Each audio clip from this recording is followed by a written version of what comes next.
Despite having left for work 10 minutes late, I ended up making it there with a full 6 minutes to spare. Perhaps it had been the absence of traffic that day. Perhaps it had been that I hadn't listened to the radio on the way over like I usually did. Perhaps it was because I skipped showering and shaving that morning. Whatever the reason for arriving to work a bit early, I inexplicably found myself face to face with the company's latest employee on her very first day of work. Her name is Fluttershy, and she's a pony. A talking one. How neat. I pushed through the office set of doors, and before I even took 2 steps past reception, I saw where they set her up. In an office right between the floor's water cooler and only a few meters away from the company's main meeting room. Was that to make sure that every single employee saw her at some point during the day? Truthfully, it didn't matter to me. Through Fluttershy's glass office door, I watched as she unloaded a few knickknacks and random paraphernalia onto her office desk. She had no computer to speak of, only a few bookcases of texts and novels. On the walls above her desk were a few classic motivational posters that everyone had seen at some point or another. The kitty by a tree branch, the teamwork poster that included a picture of a rainbow for some reason. The only poster I hadn't seen before was of a group of tritely dressed Pegasi soaring through the air like they'd all been given a mission from the president himself, or whatever the equivalent of the president was in pony terms. I never bothered looking into all that. I entered the elevator across the hall and breathed out a sigh of relief. She hadn't spotted me. She must have been too busy. That was when I heard a light tap on glass and glanced up. Fluttershy was standing beside her office window, anxiously waving a hoof at me. When she was sure she had my attention, she motioned to the clipboard and pen attached to the wall next to her office door. In big bold letters, the page stated, "Pony Break Sign-Up Sheet. Fill out one today." Before the elevator doors could close, I gave her the smallest of waves in return. I returned my attention to the carpet next to my shoes. I noted one of my shoes had a hole in it. If I had the energy, I'd get a new pair. By choice, I made it to work on Tuesday a full 10 minutes late and still sat in my chair for an extra 3. I ran a hand around my jaw and felt the stubble around there. At least I took a shower that morning. That got me 1 life point, didn't it? And you only need 1 life point a day to exist, right? Well, the reason for being late was simple, really. Fluttershy. With luck, she was with a client by the time I strolled in. As it turned out, that was just what ended up happening. "You have got to be kidding me," I whispered as I hurried by her office. Even though she pulled her blinds down and closed her office door, I could still see Fluttershy and her client inside. At the moment, she was with one of the upstairs IT guys, both seated at that wide couch of hers, laughing and talking. What were they doing exactly? Was that tea they were drinking? I pinched the bridge of my nose with my fingertip. What the heck was happening to this once well-respected company? We hire pony therapists now? Does every client get a cup of tea? What if I didn't even like tea? Does this Fluttershy have a rum and coke lock somewhere inside of her desk should I want one during our session? I got to my workspace on the floor above Fluttershy's and turned on my computer, waiting for it to load. While it did that, I busied myself by leafing through all my incoming paper mail, including the memo I just knew would be heading my way sooner or later. Dear InkTech employees, we are most proud to have hired our first ever employee from Equestria. She is a Pegasus mare named Fluttershy that has been studying various ways of coping with stress, fear, and anxiety all her life. Considering our company is one of the largest and fastest growing businesses of today, it only makes sense that during our 3rd quarter crunch, we have someone on staff that will help alleviate any worries and anxieties any employees may feel. Fluttershy is more than willing to lend an open ear to anyone that should want to spend a few minutes with her. Available hours to meet her are posted right outside her office door. P.S. Sign up today. Time is becoming increasingly limited. Drew Winton, CEO. Right after skimming the PS section, I crumpled the memo and threw it in the trash basket under my desk. Any problem in my life were mine and mine alone. No magical ponies allowed, please and thank you. The overall mood in the office had changed by Wednesday, and I hadn't liked it one bit. Mary, our receptionist of the last 4 years that never seemed to get my name right, finally did for the first time in years. She also gave me a big smile as soon as I entered that sent a shiver down my spine. How do you tell someone they look better with their mouth closed and teeth hidden? Mary wasn't the least of my worries though. Even from my personal cubicle, I could hear them all babbling about her. Did I ever tell you about the time she scolded that dragon with her friends? Nah, we just drank some tea and I scratched her head for a bit. Ponies really like that, I guess. Ponies are soft too, you ever notice that? I think my dog was mighty jealous when I got home. These dogs can smell ponies on someone. Our time together was nice. She read from this book I never heard about before. One of those pony books, obviously. Sounded like some Indiana Jones ripoff, but I wasn't about to say anything. You ever notice how soothing her voice is? 2 minutes into pony break, and I completely forgot all those deadlines looming over my head.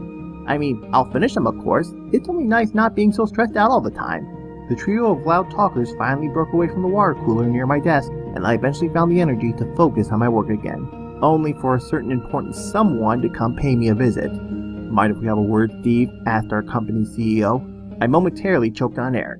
Mr. Winton, how nice of you to pay us a visit down here on the second floor. The pudgy man known as our CEO held out a hand to stop me. First off, it's only Drew now. Fluttershy told me how intimidating last names can sound, and more than anything I don't want to disappoint her. Secondly, I'm not down here just to mingle. I'm actually here to speak with you for a bit. Oh, so this was what it's like to get fired.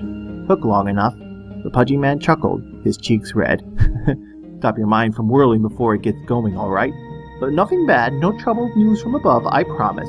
Your work's fine, Steve. Always has been. Anxiously, I chewed on the bit of my tongue. Then, I questioned detectively. Well, he stated, crossing his thick arms over his chest. I'm sure by now you've heard about this pony break thing we have going on in the company. A couple of other larger companies have been doing it for a few months, and we heard great things about it. And, unless you somehow stapled your eyes shut since Monday, you could probably tell the morale around this place has changed a bit.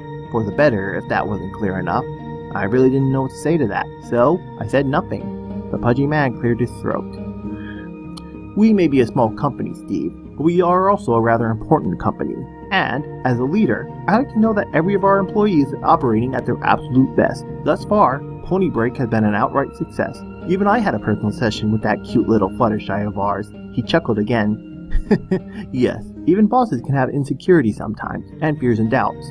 And sometimes, something as simple as a little distraction can help a bit. Gingerly, I tapped against my keyboard with my thumb. No offense, Drew, but I'm kinda down to the wire, so... Oh, yes, the big man spurted out, his cheeks growing redder. Here I am talking about distractions and such. Anyway, my biggest concern is that you don't take enough breaks, Steve. I take my lunch break just like everyone else. 2 coffee breaks in the morning if I'm tired. No smoke breaks, though. The pudgy man nodded in understanding. Oh, that's good to hear. But the smoking, I mean, bad for you. Now, the only question is whether Pony Break might end up being bad for the heart. Adorable ponies and all. Anyways, I took the liberty and signed you up for a pony break after lunch on Friday. 96% of employees have already signed up for a session, and I would just hate for you to miss out on it. I had to fight myself to keep my voice in check. And what if I don't want to go, Drew? Then you don't, he answered, straightening himself beside my cubicle. It's only a placeholder.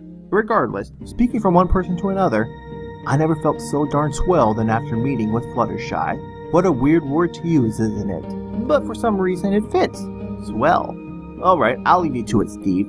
Then, with a rough pat on the shoulder, my boss left the second floor and traveled back up to the 5th, leaving me far less focused than I felt all week.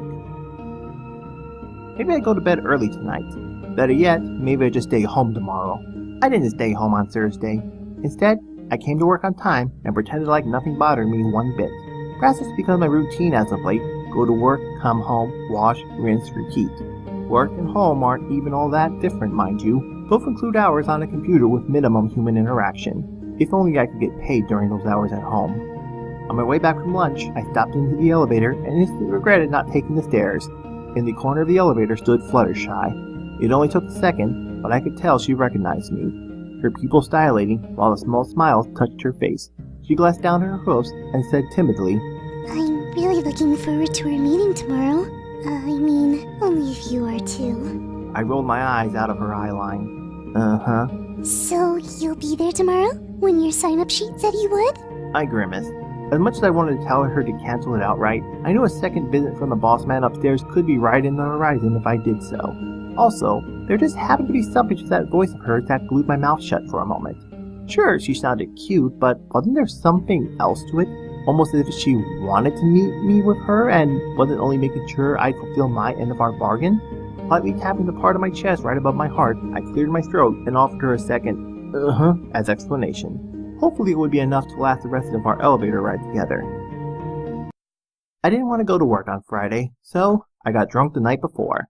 Sadly, I'd never been much of a hangover person, so when my alarm went off as it usually did, I ended up getting dressed and rushing to work like I would on any normal day. only this time with a throat as dry as sand and a head feeling 3 sizes too big. And did I mention how I still hadn't shaved yet? The day flew by in a whirl of sleeplessness and anxiety. I attended an entire 40-minute meeting and came to remember only a single word out of all of it. Doability. Yep, someone actually got paid for that. Probably more than I make in a week, I'd bet. I skipped lunch and ate a meal of aspirin and ice water. Just when my headache finally started to fade did I realize where I was supposed to be in 10 minutes. Pony break. After I set my belt down on Fluttershy's office couch, she went to close the door, humming a faint tune as she did.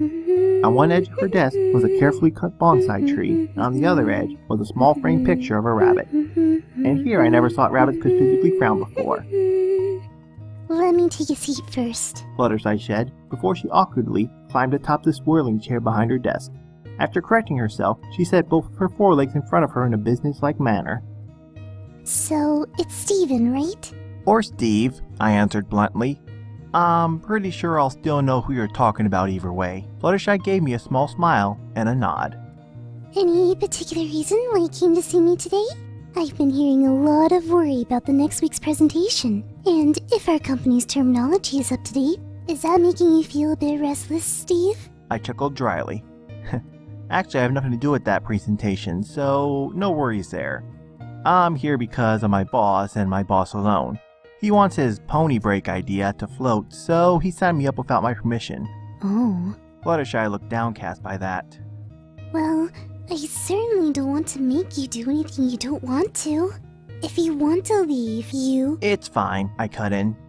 I'll sit for the session, just so my boss won't bug me again, but I doubt I'll talk much. But no offense, I'm not really the touchy-feely type, you know. She nods. I know perfectly well. My friend Rainbow Dash always says that too. And yet sometimes she's very touchy-feely. Like when she has to say goodbye to her pet turtle for a while. I nod as well. Not exactly understanding any of that. Guess I'm lucky I don't have a turtle then. The air in her small office grew sick before my curiosity got the better of me.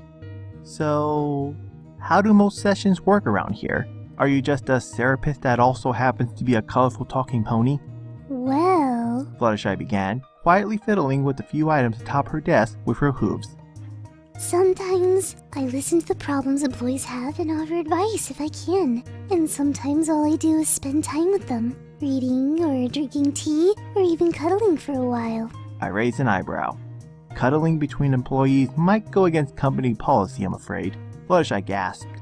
Really? Oh no. I never meant to get anyone in trouble. I mean, everyone's just been so nice to me since I've started here, and... I waved my hand in the air to stop her from rambling. I'm only kidding. I have a feeling it's very much more consensual cuddling and nothing more. I hesitate before asking my next question.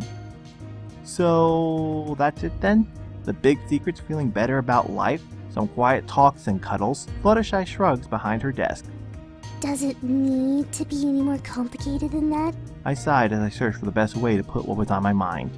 During that time, Fluttershy slid off her chair and came to sit beside me on the couch. A quick glance in her direction told me that she was thinking about what to say next too. That quick glance also told me that she was rather fuzzy and cute up close. It was becoming more and more obvious how she'd slowly taken over the entire office in merely a week's time. Sometimes the simplest things in life makes us the happiest. Fluttershy told me, earnestly. Haven't you ever noticed that before? Spending time with a friend, talking about what's on your mind. Small moments of affection, laughing together, figuring out solutions and problems together. If my friends have taught me anything, it's that opening up is never a bad thing as long as the one you're opening up to really cares about you. And you just happen to care about every single person in this office enough that you can solve all their problems in an afternoon? I asked, a tad more snidey than I meant to. I never said I can do that, and so far, no one's complained about it. I think pony break is whatever you make of it. Some people simply want to spend time with me because it makes them feel good. It's something different and soothing to them. And some people only want to talk and finally be heard for once.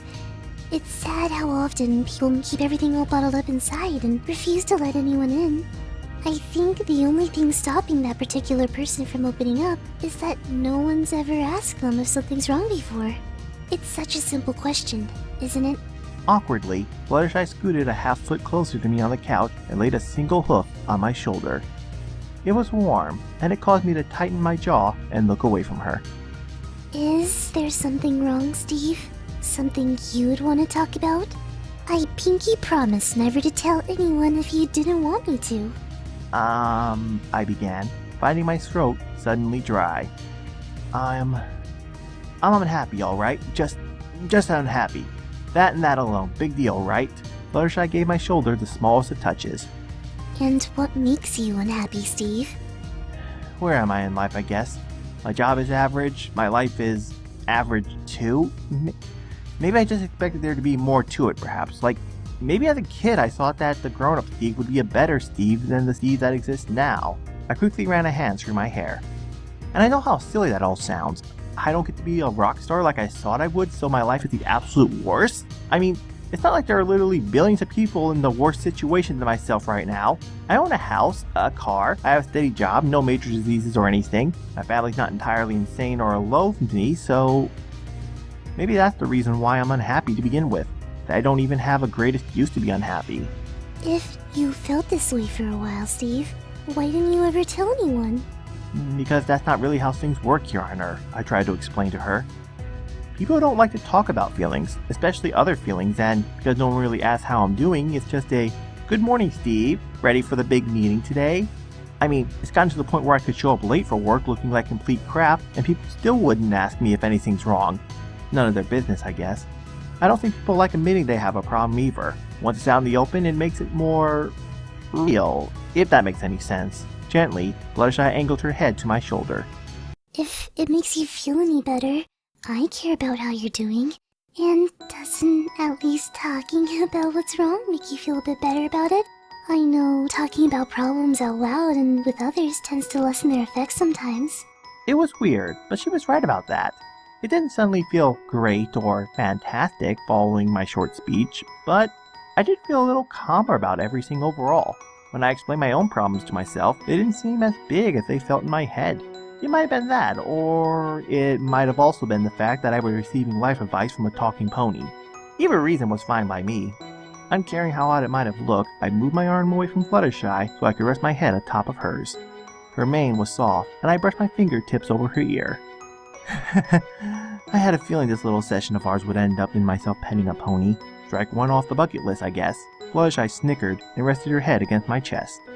It's funny how many people have said that to me already. Then she paused. I think our session's almost up, Steve.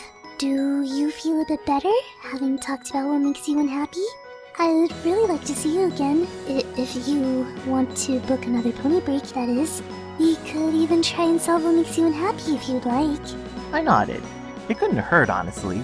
Even if seeing Fluttershy and spilling my guts out to her hadn't changed anything at that moment, it was still nice talking about it for once. It was weird, the effect just talking had.